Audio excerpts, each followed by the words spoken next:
one of the best addresses in Greenville, Mississippi. Being buried anywhere else is a fate worse than death in Greenville. The FFGs, that's First Families of Greenville, would simply refuse to die if they weren't assured of a spot.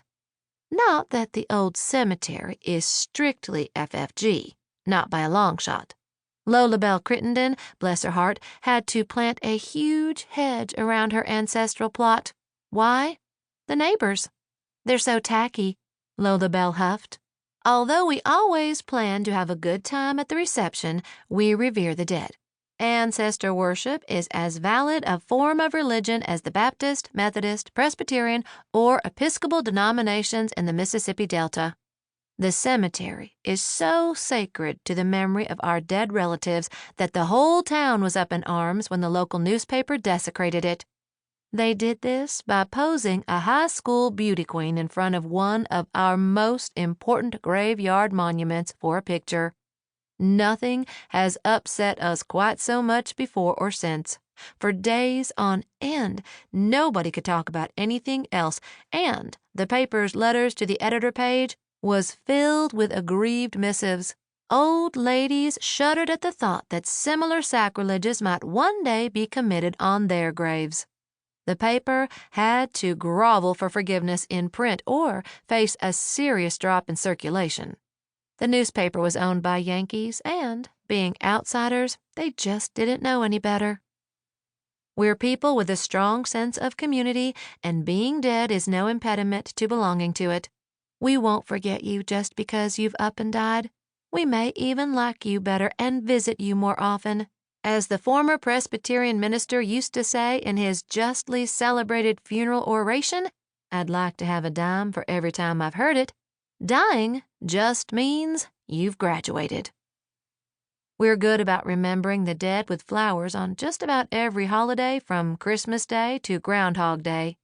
There's one family that was so intent on remembering Mama that they insisted on having her photographed in her coffin. The photographer balked but was finally persuaded. Afterward, the family flatly refused to pay. The eldest son explained why. Mama looked so sad. The old cemetery sees quite a bit of traffic from the living and the dead.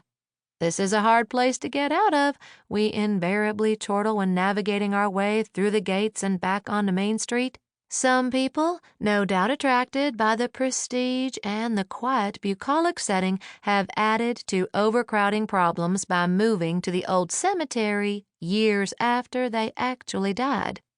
When Adele Atkins, a widow, married James Gilliam, a Greenville widower, she insisted on bringing her late husband Harry along.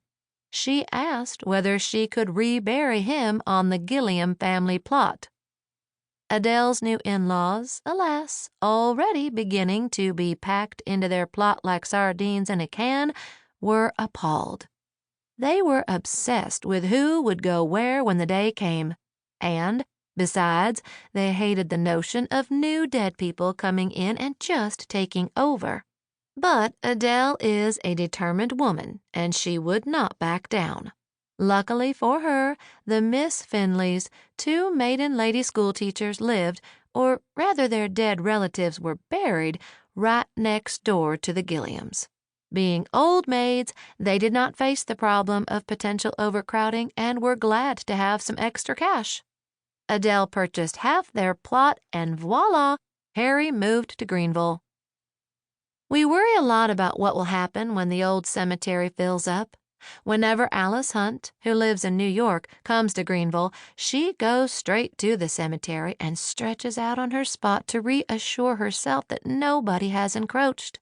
She plans to wait for the final trumpet next to her mama. Her big fear is ending up in the new part of the cemetery where, she says, she doesn't know a soul. There are a few fortunate families who don't have to worry about their future resting places because they still have private family cemeteries on plantations. This carries even more status than the old Greenville Cemetery, but it's a lot of trouble. Jane Jeffries Claiborne has spent her entire adult life fretting about the state of the old Claiborne Cemetery on Woodville Plantation. Every time